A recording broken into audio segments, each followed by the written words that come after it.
আসসালামু আলাইকুম রহমতুল্লাহ। কি অবস্থা সবার, কেমন আছেন সবাই? তো আমরা লেকচার 10 পর্যন্ত পড়ছিলাম পরিবেশ রসায়নের। আজকে হচ্ছে লেকচার 11। ভাইয়ার আসলে সমস্যাটা কোন জায়গায় আমি একটু বলি। আমার আসলে আক্কেল দাঁতের সমস্যা। তো মানে দাঁতটা নিয়ে আসলে খুবই প্যারা খাচ্ছি। আশা করতেছি হচ্ছে দাঁতটা কালকে তুলে ফেলবো। সো এইটার জন্য আসলে এই যে দাঁতের যে হাই পাওয়ারের ওষুধ, ওই দাঁতের হাই পাওয়ারের ওষুধ খাইলে কোনো কিচ্ছু আপনার মন চাইবে না। মানে লাইক আক্কেল দাঁতের ব্যথা যাদের আছে তারা জানেন আসলে। তো অনেকগুলো সমস্যা একসাথে ভুগতেছি। তো আসেন আমরা লেকচার 11 স্টার্ট করি।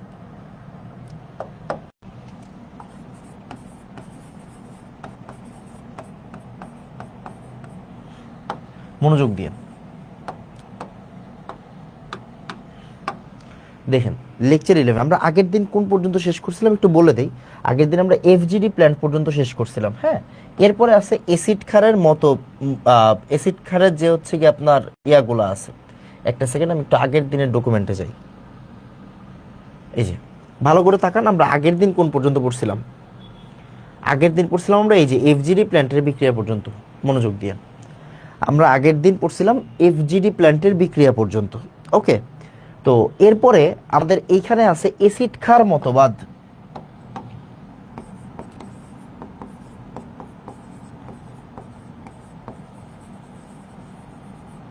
অ্যাসিড বেস মতবাদ। এই অ্যাসিড বেস মতবাদ আসলে আমাদের পড়া লাগবে না। কেন পড়া লাগবে না? কারণ এইটা আমরা চ্যাপ্টার 4-এ শেষ করে আসছি। চ্যাপ্টার 4-এ যা আছে এখানে তাই আছে, এখানে আরো কম আছে।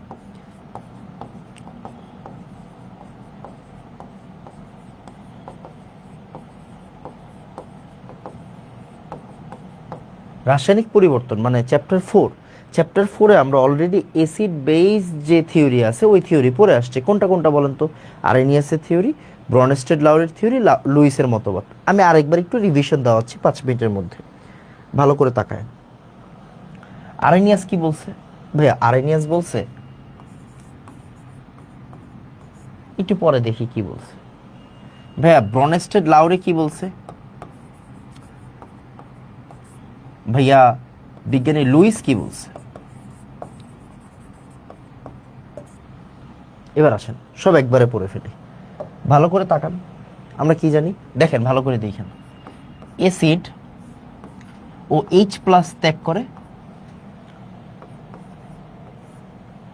ক্ষার ও ওএইচ মাইনাস ত্যাগ করে। এতে অ্যাসিড, বিতে বেস বা ক্ষার। তো অ্যাসিড এইচ প্লাস ত্যাগ করে, ক্ষার ওএইচ মাইনাস ত্যাগ করে। এই যে অ্যাসিড এইচ প্লাস ত্যাগ করে এটা পানির উপস্থিতিতে। এই যে বেস ওএইচ মাইনাস ত্যাগ করে এটা পানির উপস্থিতিতে। ক্লিয়ার কিনা? তাহলে অ্যাসিড এইচ প্লাস ত্যাগ করে পানির উপস্থিতিতে, আর বেস ওএইচ মাইনাস ত্যাগ করে পানির উপস্থিতিতে। এটাকে আমরা বলি হচ্ছে আয়নিক মতবাদ। কি বলি? আয়নিক মতবাদ।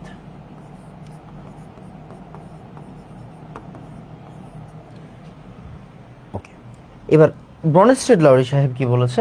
ব্রনস্টেড লাউরি সাহেব বলেছে পানি তো সবসময় থাকবে না, তাহলে কি আমরা অ্যাসিড চিনতে পারবো না? যেমন পানি ছাড়া তো আর আমরা অ্যাসিড চিনতে পারবো না। পানি দিলে যদি এইচ প্লাস সে আমাকে দেয়, আমি পানি দিলাম সে আমাকে এইচ প্লাস দিল, আমি পানি দিলাম সে আমাকে এইচ প্লাস দিল, তাহলে আমি চিনতে পারবো ওকে ও হচ্ছে অ্যাসিড। বাট পানি কি সবসময় থাকবে? থাকবে না। তো আমরা পানির উপর ডিপেন্ডেন্ট হয়ে অ্যাসিডকে চিনার চেষ্টা করছি এতদিন। এখন ব্রনস্টেড লাউরি সাহেব বলেছে ভাই পানি লাগবে না। যদি কোনো বান্দা প্রোটন দান করে, প্রোটন, প্রোটন মানে কি? প্রোটন মানে এইচ প্লাস, আমরা জানি। যদি কোনো বান্দা প্রোটন দান করে তাহলে আমরা বুঝবো সে অ্যাসিড, পানিটা নিয়ে দেওয়া লাগবে না। ওকে। এন্ড সে আবার বলছে ওকে, যে যে প্রোটন দান করবে সে অ্যাসিড, আর যে প্রোটন গ্রহণ করবে সে হচ্ছে ক্ষার। তার মানে উনি বলছে যে কোনো বান্দা যদি প্রোটন দান করে, এরর চিহ্ন মানে তীর চিহ্নটা খেয়াল করেন, কোনো বান্দা যদি প্রোটন দান করে আর প্রোটন সে হচ্ছে অ্যাসিড, আর কোনো বান্দা যদি এই প্রোটনটাকে গ্রহণ করে তাকে আমরা বলবো হচ্ছে ক্ষার। ক্লিয়ার? ওকে। লুইস কি বলেছে? লুইস সাহেব বলেছে উল্টা কথাটা। বলছে যেই বান্দা ইলেকট্রন ছাড়বে সে হচ্ছে ক্ষার, আর যেই বান্দা ইলেকট্রন গ্রহণ করবে সে হচ্ছে acid. That's all you want to know. এবার আসুন, এইটাকে আমরা বলি হচ্ছে প্রোটনীয় মতবাদ।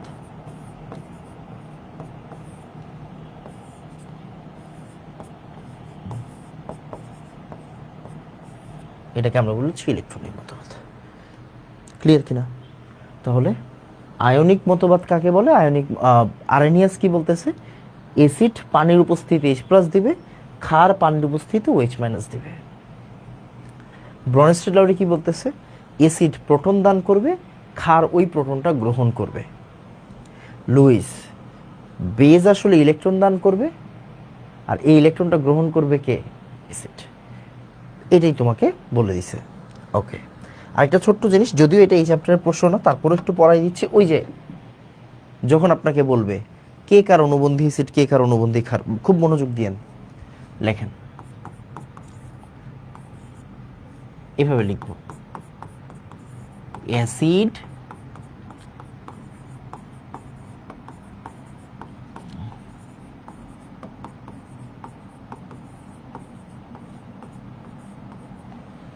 অ্যাসিড H+ ছাড়ার পরে যা হয়,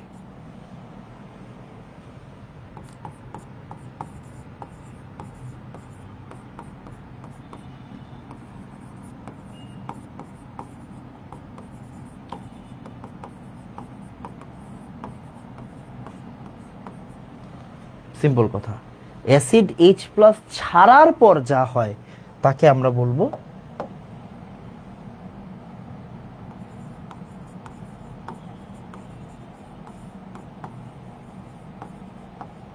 অনুবন্ধী ক্ষার। বেজ H+ গ্রহণের পর যা হয় তাকে আমরা বলবো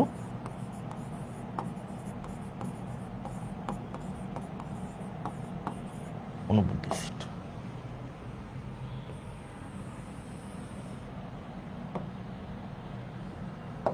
সিম্পল কথা।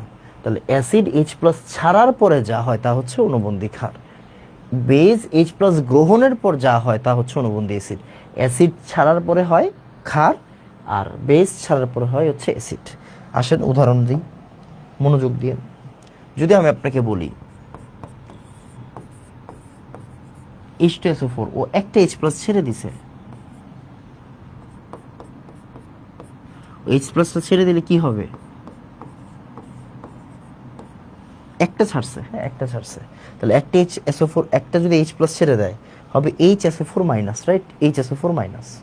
তাহলে ও যদি অ্যাসিড হয়, ও হবে আমার অনুবন্ধী ক্ষার। অনুবন্ধীর ইংরেজি হচ্ছে কনজুগেট। কি?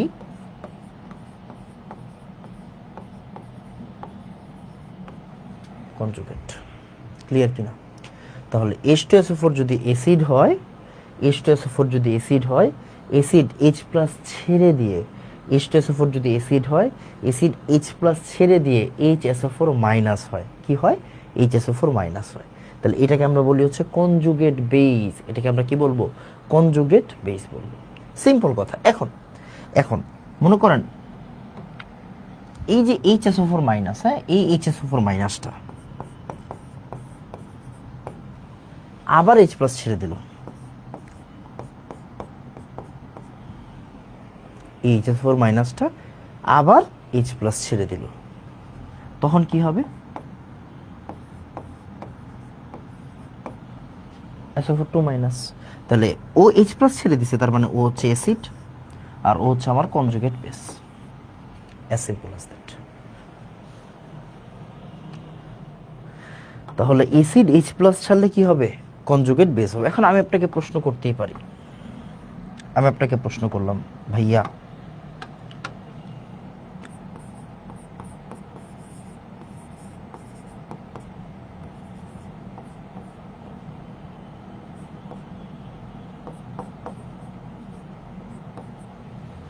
অ্যামোনিয়ার কনজুগেট অ্যাসিডের নাম কি বলো?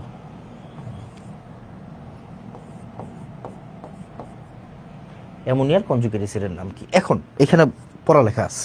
কি পড়ালেখা আছে বুঝাই দিই, তাহলে আপনি বুঝবেন। পড়ালেখা আছে পড়ালেখাটা হচ্ছে বুঝেন।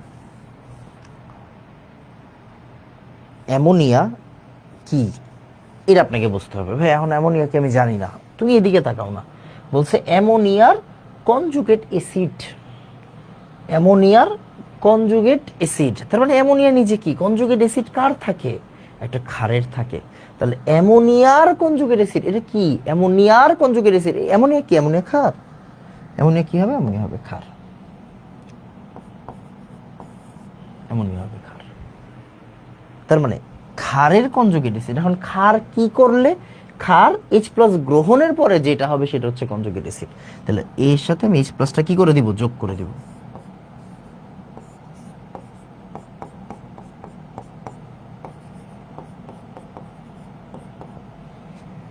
Ammonium ion, clear? তাহলে অ্যামোনিয়া H প্লাস আয়ন যদি যোগ হয় তাহলে অ্যামোনিয়াম আয়ন হবে, অ্যামোনিয়ার সাথে H প্লাস আয়ন যোগ হইলে অ্যামোনিয়াম আয়ন হবে, সিম্পল। তাহলে অ্যামোনিয়াম আয়নটাই কি আমার কনজুগেট বেস। এখন তোমার কনজুগেট অ্যাসিড, এখন তোমাকে যদি বলতাম আমি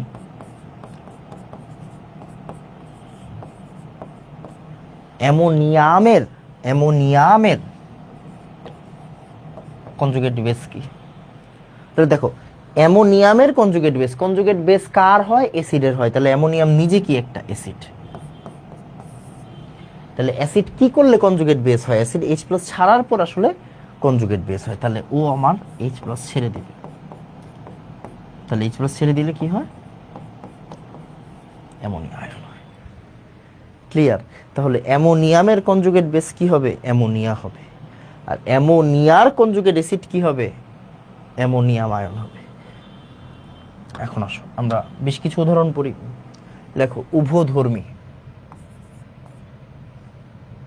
উভধর্মী, উভধর্মী বলতে কি বোঝাচ্ছি,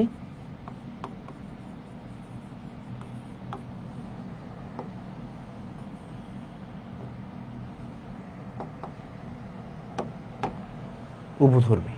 আসো উভধর্মী মানে কি, আসেন উদাহরণ দিই, দেখেন ভালো করে তাকান, আপনি খেয়াল করে দেখেন HSO4 মাইনাস বাইসালফেট আয়ন, এই HSO4 মাইনাস এই বান্দাটা না H প্লাস গ্রহণও করতে পারে আবার H প্লাস ছাড়তেও পারে। কেমনে কেমনে কেমনে, ভালো করে দেখেন। HSO4 মাইনাস এই বান্দাটা যদি H প্লাস গ্রহণ করে তাহলে একে আমরা লিখতে পারবো H2SO4। ক্লিয়ার কিনা বলেন? আচ্ছা আমি একটু চেক করে নিই, হ্যাঁ ফিটটা একটু চেক করে নিই, এক সেকেন্ড, হ্যাঁ একটু বসে।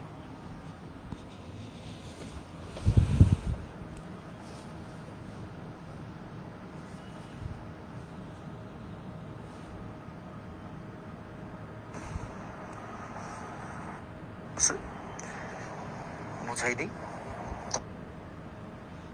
ঠিক আছে, কিন্তু ঠিক আছে, ওকে। আসেন যেটা বলতেছিলাম, তাহলে এই বান্দা যদি H প্লাস ছেড়ে দেয় এখান থেকে হবে SO4 মাইনাস। তার মানে HSO4 মাইনাস H প্লাস গ্রহণও করতে পারে, H প্লাস ছাড়তে পারে। ভাইয়া এরকম আর কারে কারে দেখা যায় বলুন তো? আচ্ছা দেখি কি আর কারে কারে দেখা যায়।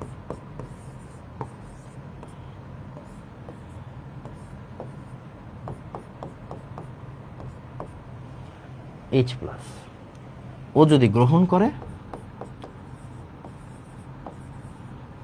আর ও যদি ত্যাগ করে,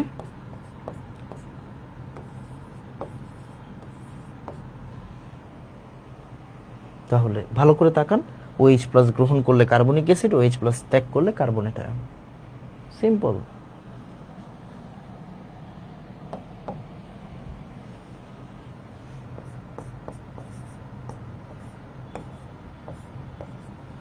ও যদি H প্লাস গ্রহণ করে আর ও যদি H প্লাস ত্যাগ করে,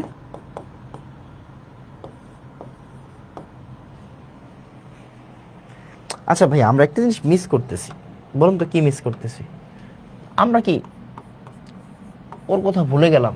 মানে পানি, দেখেন তো পানি যদি ভাই H প্লাস কখনো গ্রহণ করে H3O প্লাস আয়ন হবে। ভাইয়া পানি যদি কখনো H প্লাস ত্যাগ করে, OH মাইনাস হবে, রাইট। তো মানে পানিও কি উভধর্মী। তাহলে এই যে আমি যে উদাহরণগুলো দিলাম এরকম আরো অসংখ্য আছে। সো এগুলো দ্বারা কি বুঝাচ্ছে, এগুলো দ্বারা বোঝাচ্ছে এরা হচ্ছে উভধর্মী, মানে ও এসিডিও হইতে পারে ও ক্ষারও হইতে পারে, মানে ও H প্লাস ছেড়েও দিতে পারে, H প্লাস গ্রহণও করতে পারে, ও H প্লাস ছেড়েও দিতে পারে, গ্রহণও করতে পারে। সো আপনাকে কি করতে হবে, আপনাকে আপনাকে আসলে পুরো জিনিসটা বুঝে বুঝে পড়তে হবে, তাহলে যে কোনো প্রশ্ন আপনি সলভ করতে পারবেন। বোঝা গেছে কিনা? ওকে, এখন আমরা একটু বইটাতে যাই। আমরা এখানে যে কোনো কোশ্চেন দেখলে অ্যান্সার করতে পারবো, বুঝছেন? যে কোনো কোশ্চেন, এনিথিং। এই যে যেমন এই যে দেখেন, এই যে দেখেন এইচএস মাইনাস বাইসালফাইডের আয়নের উভধর্মী আচরণ পাইছেন? ওকে, H2PO4 মাইনাস, আচ্ছা এটা একটু দেখি, এটা একটু দেখি আসেন। আরো কিছু উদাহরণ পড়াই দিই বই থেকে।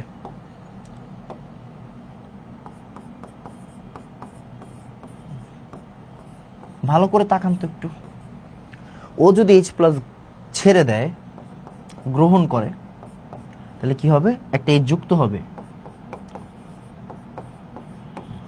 আর ও যদি একটা H ছেড়ে দেয়, ও যদি একটা H ছেড়ে দেয়, এখান থেকে একটা H কমে যাবে। দেখেন তো এখানে তাই লেখা আছে কিনা। এই যে ও যদি একটা H গ্রহণ করে, তখন কি হবে? H3PO4। আর ছেড়ে দিলে হবে HPO4 2 মাইনাস। এই যে ছেড়ে দিলে হবে HPO4 2 মাইনাস আর H3PO4। পাইছেন? এরকম হাজার হাজার উদাহরণ আছে এখানে, আপনি একটু পড়ে ফেলবেন এই জায়গাটা। এই যে বাইকার্বনেট দেখালাম, HSO4 মাইনাস দেখালাম, তাই না? এই যে এদেরকে বলা হয় কি? উভধর্মী বা অ্যামফোটেরিক। কি বলা হয়? অ্যামফোটেরিক। উভধর্মী বা অ্যামফোটেরিক, ইংলিশ টার্মটা একটু জেনে নেন। কি বলা হয়? উভধর্মী বা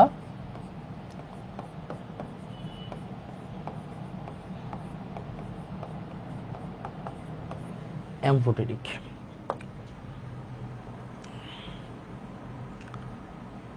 আসেন, এই যে এখানে সব সুন্দর করে দেওয়া আছে, মানে এগুলো আমাদের পড়া হয়ে গেছে, আমাদের এগুলো নিয়ে আর টেনশন নেই। ওকে, সো অনুবন্ধী, প্রতিবন্ধী সব কিছুই আমরা পড়ে ফেলছি। এই যে এগুলো আমাদের সব পড়া শেষ। তো আপনার এগুলো নিয়ে টেনশন নেই, আপনি জাস্ট হচ্ছে গিয়ে পড়বেন। আচ্ছা, এইখানে ইজি ইজি, এগুলো খুবই ইজি। যেমন এখানে HNO2 আর পানির বিক্রিয়া দেওয়া হয়েছে। আসেন আমরা একটু দেখি, একটা বিক্রিয়া দিছে, লেটস সে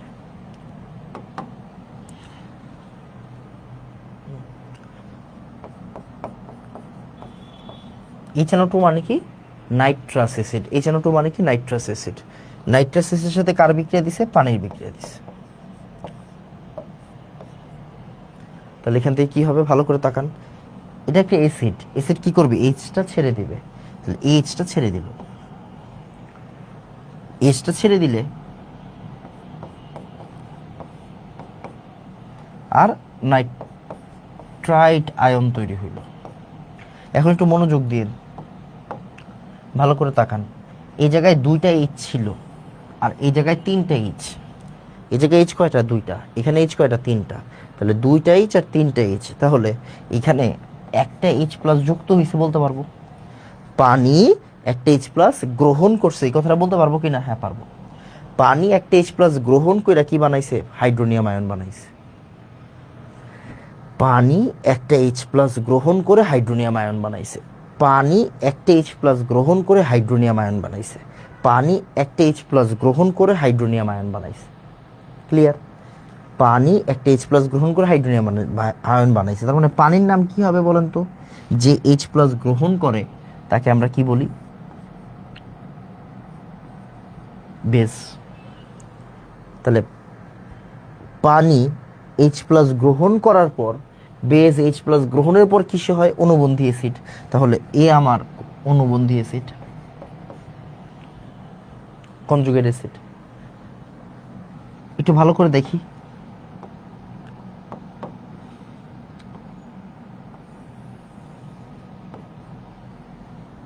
দেখেন HNO2 একটা এইচ প্লাস ত্যাগ করছে।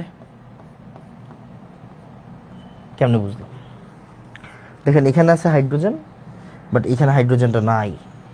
তাহলে HNO2 মানে নাইট্রাস অ্যাসিড একটা H প্লাস ত্যাগ করছে, নাইট্রাস অ্যাসিড একটা H প্লাস ত্যাগ করছে, ত্যাগ করে কিসে পরিণত হয়েছে, নাইট্রাইট আয়নে পরিণত হয়েছে। নাইট্রাস অ্যাসিড একটা H প্লাস ত্যাগ করে নাইট্রাইট আয়নে পরিণত হয়েছে। তাহলে আমি বলতে পারি এই এই যে নাইট্রাস অ্যাসিড ও আসলে একটা H প্লাস ত্যাগ করছে। কে H প্লাস ত্যাগ করে? অ্যাসিড H প্লাস ত্যাগ করে। তাহলে অ্যাসিড H প্লাস ত্যাগের পর যা হয় তাকে আমরা বলি হচ্ছে কনজুগেট বেস। বুঝা গেছে? পড়ালেখাগুলো আসলে একটা একটার সাথে কানেক্টেড, বুঝছেন কিনা? ওকে,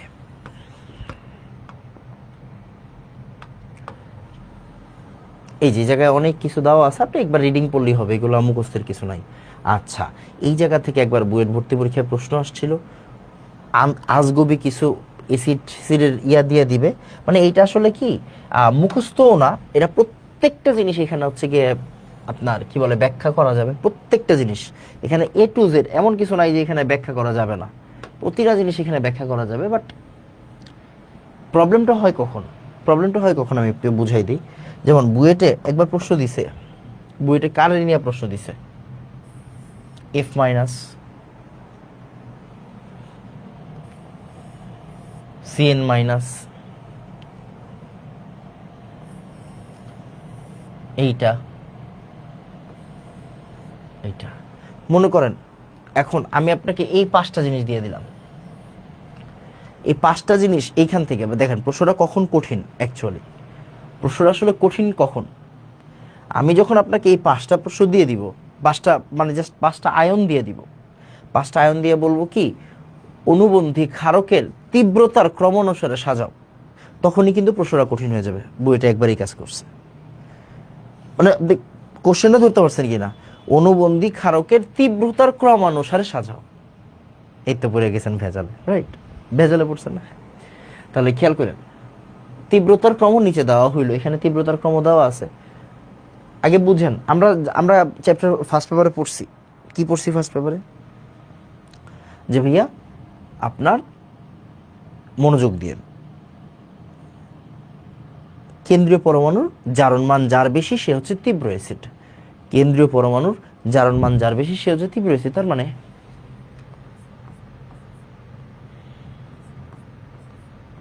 ও হচ্ছে তীব্র,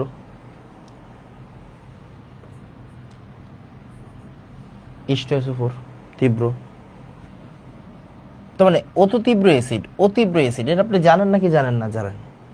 এবার দেখেন আবার ও কিন্তু +5 এর ভিতরে পড়ছে, বাট +6 আর +5 এদের মাঝখানে কি পড়ে গেছে? হাইড্রাসিড গুলা পড়ে গেছে। কি পড়ে গেছে বলেন? এগুলোর মাঝখানে পড়ে গেছে হাইড্রাসিড গুলো। এখন এই যে তীব্রতা, এটা কিসের উপর ডিপেন্ড করে? ডিপেন্ড করে অ্যাকচুয়ালি এদের বিয়োজন মাত্রার উপর, এদের বিয়োজনের উপর, এদের Ka মানে অ্যাসিডের বিয়োজন ধ্রুবকের মানের উপর। এটাকে আপনি মুখস্থ করবেন বসে বসে না, আপনি বুঝে বুঝে পড়বেন। তাহলে ফার্স্টে 7 গেল, 6 গেল, হাইড্রাসিড গেল, 5 গেল। এরপর কি দেখেন তো, H3O+ কি H+ ছাড়তে পারে নাকি পারে না? পারে। ও অ্যাসিড কেন? আপনি বলতে পারেন ভাইয়া এই যে H3O+, ও তো আয়ন, ও ও অ্যাসিড কেন? আচ্ছা, ও কি H+ ছাড়তে পারে? উত্তর হচ্ছে ইয়েস পারে। H3O+ H+ ছাড়তে পারে, দেখি তো পারে কিনা, চেক করি একটু।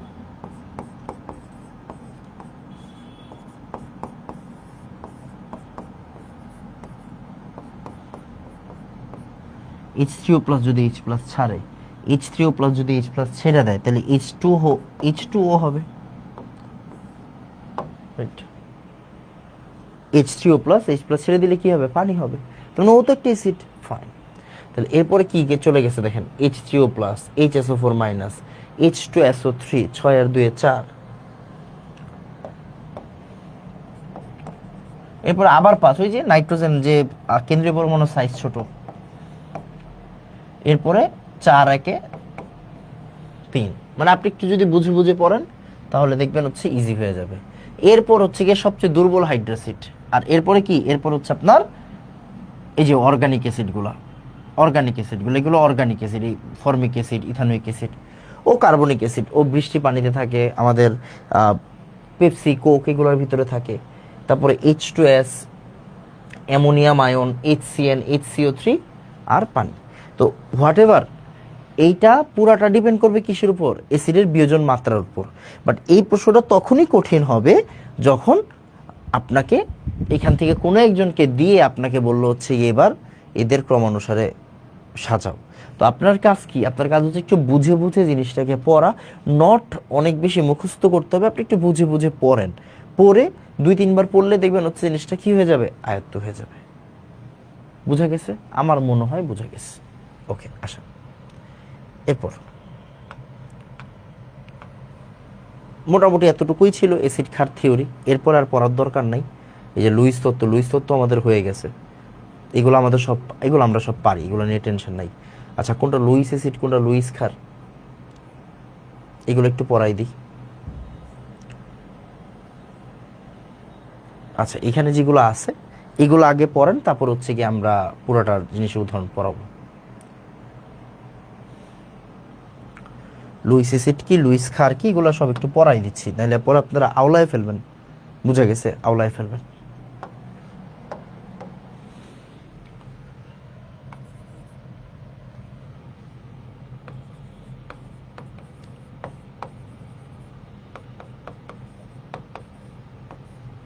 লুইস অ্যাসিড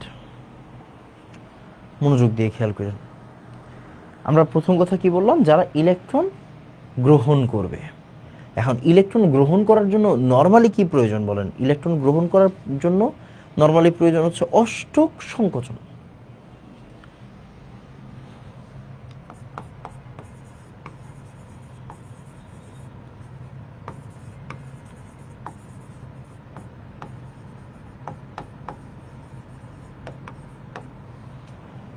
অষ্টক সংকোচন মানে, অষ্টক সংকোচন বলতে কি বুঝাইলাম? যার ইলেকট্রনের ঘাটতি আছে ওই বান্দাই তো আসলে ইলেকট্রন গ্রহণ করবে, তাই না? যার ইলেকট্রনের ঘাটতি আছে ওই বান্দাই কি করবে? ইলেকট্রন গ্রহণ করবে। যার ইলেকট্রনের প্রতি একটা আকর্ষণ আছে, তাই না? ইলেকট্রনের প্রতি আকর্ষণ কাদের থাকে?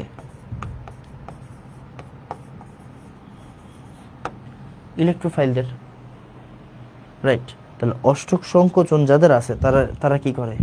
তারা ইলেকট্রন গ্রহণ করে। ইলেকট্রনের প্রতি যাদের আকর্ষণ আছে তারা কি করে? তাদেরকে আমরা কি বলি? ইলেকট্রোফাইল বলি। সো মূলত এরা হচ্ছে আসলে লুইস অ্যাসিড। কেন? এরা আসলে ইলেকট্রন গ্রহণ করবে। এরাই কি করবে? এরাই ইলেকট্রন গ্রহণ করবে।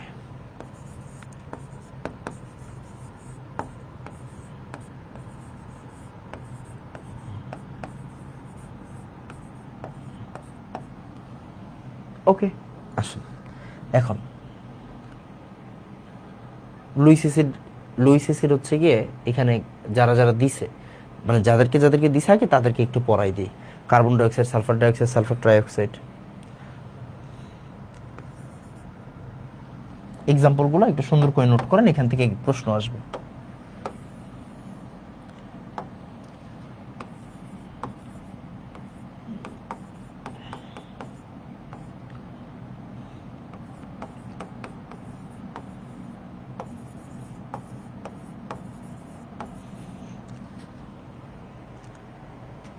FeCl3 CO2 plus ion.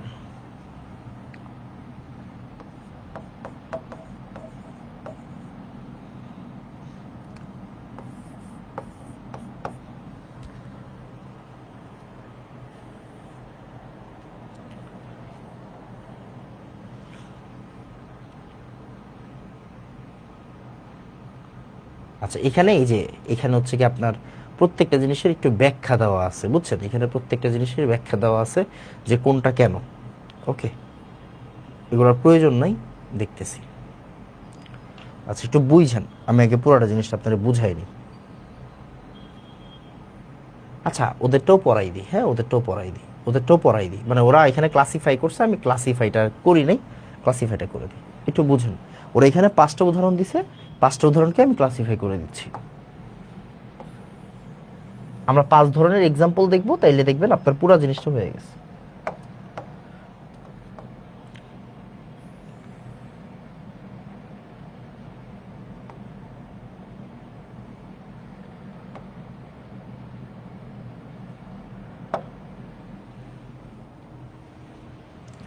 আসেন, আমরা কি করব, আমরা হচ্ছে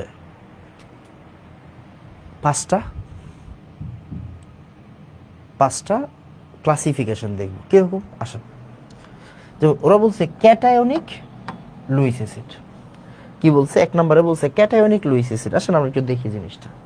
দেখেন আমরা চ্যাপ্টার ফার্স্ট পেপারে চ্যাপ্টার 3-তে পড়ছিলাম tetraammine copper sulphate, Prussian blue colour, মনে আছে কিনা, Prussian blue, tetraammine copper sulphate, যেটা সংকরায়ন একটু ব্যতিক্রম।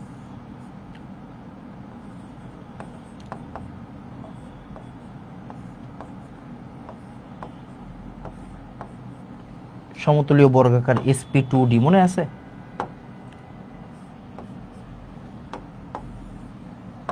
দেখেন চিনেন কিনা।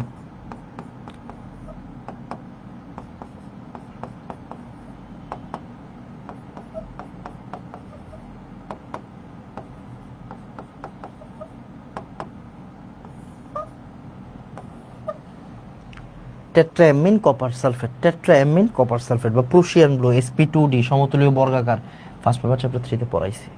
দেখেন তো এখানে ইলেকট্রনটা কে গ্রহণ করতেছে, কপার 2+ গ্রহণ করতেছে। তাহলে যে ইলেকট্রন গ্রহণ করে তারাই তো লুইস অ্যাসিড, তাই না? বলছি না, যারা ইলেকট্রন গ্রহণ করে তারাই লুইস অ্যাসিড। দেখেন তো চিনেন কিনা, যারা ইলেকট্রন গ্রহণ করে তারাই কি লুইস অ্যাসিড। তাহলে এই জন্যই এই Cu2+টাকে বলা হচ্ছে ক্যাটায়নিক লুইস অ্যাসিড।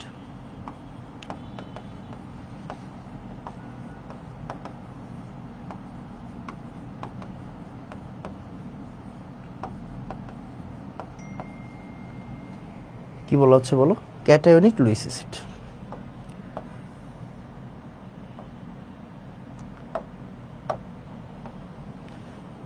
ক্লিয়ার? ওকে, দেখি এরপর ওরা আর কি ক্লাসিফিকেশন করছে। অধাতব অক্সাইড লুইস অ্যাসিড, ও মারে বাপ রে বাপ, এরা তো আবার অতিরিক্ত বলে ফেলছে। ওকে, এরা আবার অতিরিক্ত বলে ফেলছে। দেখি এবার একটু দেখেন তো, আমরা এটাও শিখছি, এটাও ফার্স্ট পেপারে শিখছি, সালফার ডাইঅক্সাইড কিরকম, sp2 সংকরায়ন, কৌণিক বা বেন্ড শেপ। এটা হচ্ছে সালফার ডাইঅক্সাইড। এখন আমরা একটা কাজ করি, আমরা ওরা একটু ঘুরাইয়া দিই, আর এটার সাথে দিলাম হচ্ছে পানি।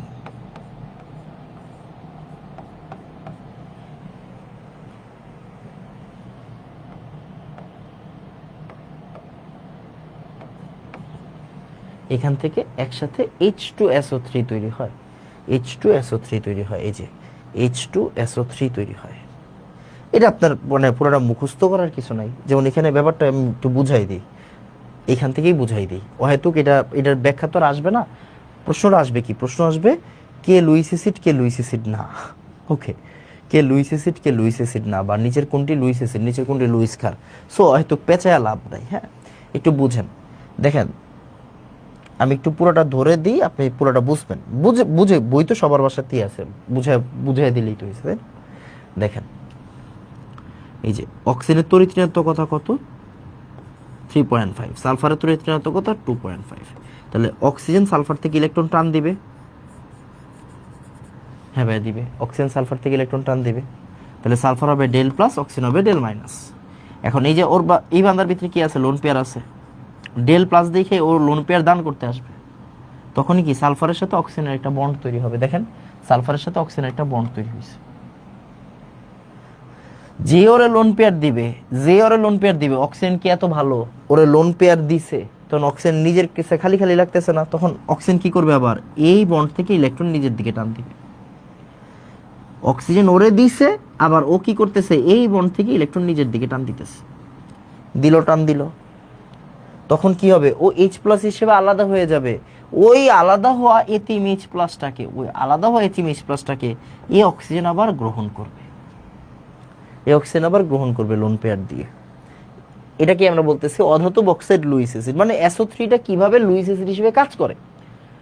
আপনাদের তো আসলে এই ধরনের ব্যাখ্যামূলক প্রশ্ন এখন আসে না, যদি অনেক পুরাতন সিলেবাস হইতো তাহলে আসতো।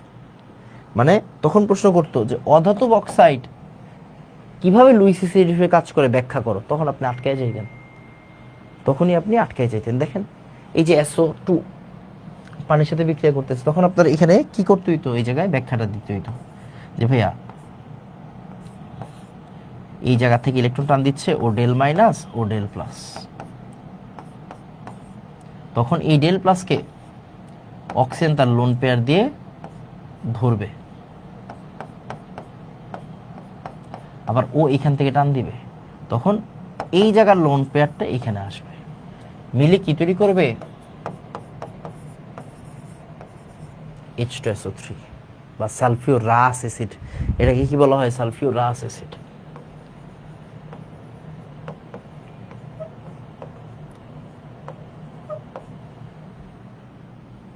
তারপরে কি আছে? এটাকে আমরা বলতেছি অধোধব অক্সাইড, মানে সালফার ডাইঅক্সাইড, ট্রাইঅক্সাইড এগুলো। প্রথম লুইস অ্যাসিড, এটা খুবই ইজি, খুবই কমন। দেখো ভাই, BF3 তে কি কোনো প্লাস মাইনাস আছে? না। AlCl3 তে কি কোনো প্লাস মাইনাস আছে? না।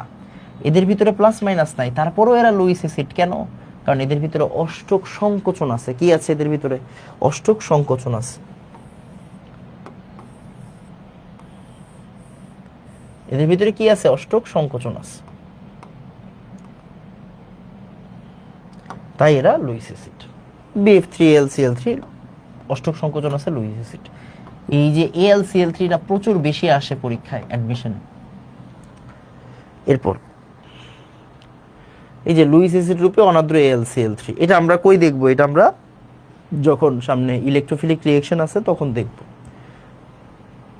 অনাদ্র FeCl3 সেম ভাবে কাজ করবে। দেখেন ভালো করে, এখানে CH3 আর Cl এর ভিতরে কি আছে? বন্ডে ইলেকট্রন আছে। আয়রন কি করতে পারে? ওর খালি ডি অরবিটাল আছে, তো ও এইখান থেকে ইলেকট্রন নিয়ে গিয়ে Cl মাইনাসে জায়গা দিতে পারে, Cl মাইনাসও জায়গা দিতে পারে। Cl মাইনাস কি একটা লিগ্যান্ড, লিগ্যান্ডকেও জায়গা দিতে পারে। যে লিগ্যান্ডকে গ্রহণ করে, ইলেকট্রন গ্রহণ করে, সে কি? সে হচ্ছে অ্যাসিড, লুইস অ্যাসিড। ওকে, এই যে এখানে লেখা আছে লুইস ক্ষারক থেকে ইলেকট্রন যুগল গ্রহণ করে, ইলেকট্রন যুগল গ্রহণ করে। Fe3+ এর 3D অবস্থা, এই 3D খালি অরবিটাল আছে, দেখেন খালি 3 অরবিটাল লুইস ক্ষারক থেকে ইলেকট্রন যুগলকে Fe3+ আয়ন গ্রহণ করে থাকে। ওকে, সো এগুলো আমরা দেখবই। এখানে কি আছে আপনার? এখানে অনেকগুলো উদাহরণ দেওয়া আছে, আপনাকে এই উদাহরণগুলো মনে রাখতে হবে। আমি ম্যাক্সিমামটাই আপনারা বোঝানোর চেষ্টা করছি। Carbon dioxide, copper 2+, FeCl3। FeCl3 তো মাত্র বললামই, আয়রনের যেহেতু খালি ডি অরবিটাল আছে তাই সে ইলেকট্রন গ্রহণ করতে পারে। CO2+ দেখলাম, সালফার ডাইঅক্সাইড দেখলে সালফার ট্রাইঅক্সাইড মনে পড়ে যাবে।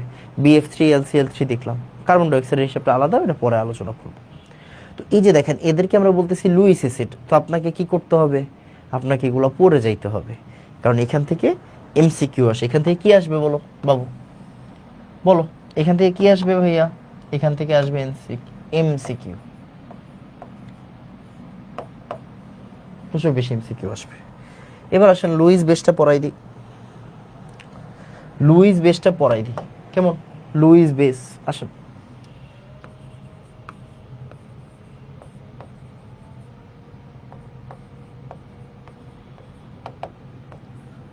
Luis base,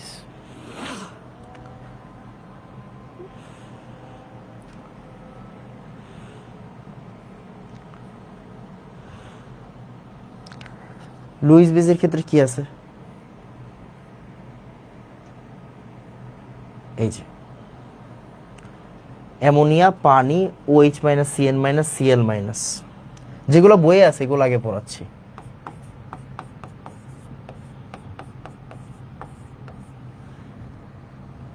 OH-, CN-, Cl-।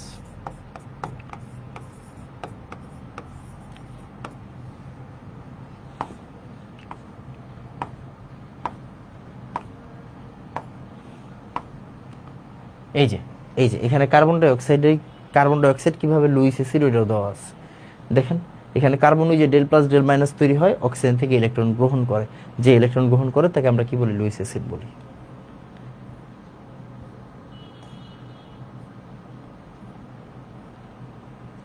ওকে, ভালো করে তাকায়েন। এরা হচ্ছে আমাদের লুইস বেসের এক্সাম্পল দেওয়া আছে আপনার বইয়ে কিছু লুইস বেসের। এটা হচ্ছে আমাদের সেই লুইস বেসের এক্সাম্পল। এখন বুঝার বিষয়টা কোন জায়গায়? বুঝার বিষয় হচ্ছে ভাই, এদের লুইস বেস বলতেছেন কেন?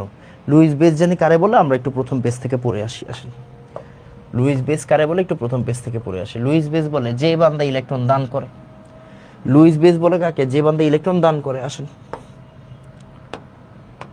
এবার ইলেকট্রন কে দান করে? এই তো ভাইয়া ফালাই দিলেন তো মুসিবতে। দেখেন তো অ্যামোনিয়া কি ইলেকট্রন দান করতে পারে? উত্তর হচ্ছে পারে। পানি কি ইলেকট্রন দান করতে পারে? ভাই ও তো জন্মের পরেতে ইলেকট্রন দান করে। আর এরা কি?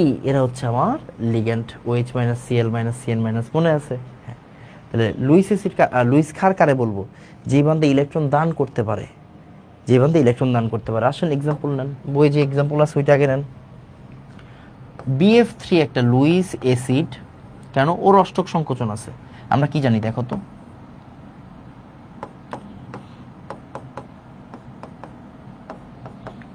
ওর কি আছে? অষ্টক সংকোচন আছে।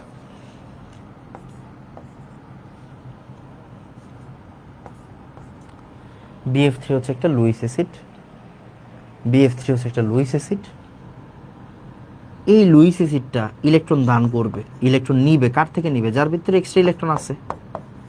অ্যামোনিয়ার ভিতরে এক্সট্রা ইলেকট্রন আছে। দেখো অ্যামোনিয়ার ভিতরে কি লোন পেয়ার আছে না? অ্যামোনিয়ার ভিতরে লোন পেয়ার আছে না? আছে। তো অ্যামোনিয়ার ভিতরে লোন পেয়ার আছে, তাই ও এক্সট্রা মানে ও ইলেকট্রন নিবে। তাই অ্যামোনিয়া যেহেতু ইলেকট্রন দিচ্ছে, ওকে আমরা কি বলবো?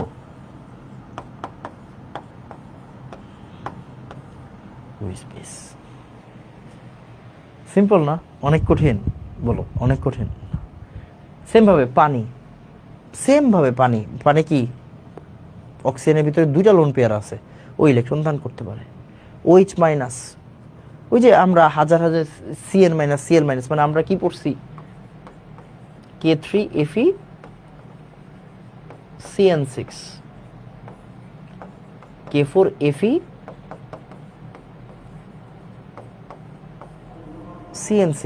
এই যে দেখো এগুলো কি লিগ্যান্ড? এগুলো কি বাবা? লিগ্যান্ড। এগুলো কি লিগ্যান্ড? লিগ্যান্ড হইলে কি হবে? ওরা ইলেকট্রন দিবে, রাইট? ওরা দাতা, ওরা ইলেকট্রন দান করবে। ইলেকট্রন যারা দান করে তাদেরকে আমরা কি বলবো? লুইস বেস বলবো। এগুলো থেকে প্রচুর বেশি পরিমাণে এমসিকিউ আসে, প্রচুর বেশি পরিমাণে এমসিকিউ আসে। সো আপনাকে কি করতে হবে? আপনাকে মনোযোগ দিয়ে এই জিনিসগুলো শেষ করতে হবে। আসেন এরপরে কি আছে দেখি। এই যে এরপরে টোটালি ভিন্ন পড়াশোনা। এইখান থেকে শুরু করে মিঠা পানির উৎস, গুরুত্ব, তারপরে একদম বিওডি, সিওডি, উইংক্লার মেথড, যত ধরনের ম্যাথ আছে এগুলো আমরা শেষ করে ফেলবো ইনশাল্লাহ। ওকে, মানে এটা পুরাটা আলাদা ক্লাস, এটা পুরাটা একটা আলাদা ক্লাস হবে ইনশাল্লাহ। আর মোটামুটি 3টা ক্লাস ধরে রাখেন, 4টা ক্লাস ধরে রাখেন। আর 4টা ক্লাসের ভিতরে আমরা এই চ্যাপ্টার কভার করব। আজকে 11 নম্বর লেকচার, তো আমরা 15 নম্বর লেকচারের ভিতরে এই চ্যাপ্টারটা ক্লোজ করে দেব। ঠিক আছে? অ্যান্ড আমরা আমাদের সর্বোচ্চ চেষ্টা থাকবে হচ্ছে গিয়ে যত আর্লি পসিবল এই চ্যাপ্টারটা শেষ করে দেওয়ার। কেমন ভাই? একটু অসুস্থ তো, মানে অসুস্থ বলতে হচ্ছে অনেকটুকুই অসুস্থ। তো এই অসুস্থতার আসলে যাচ্ছে না, তো এটা ঠিকঠাক হোক। আমরা ইনশাল্লাহ নতুন চ্যাপ্টার থেকে সবগুলো ক্লাস লাইভে নিব ইনশাল্লাহ। ঠিক আছে? আসসালামু আলাইকুম ওয়া রাহমাতুল্লাহ। ধন্যবাদ সবাইকে।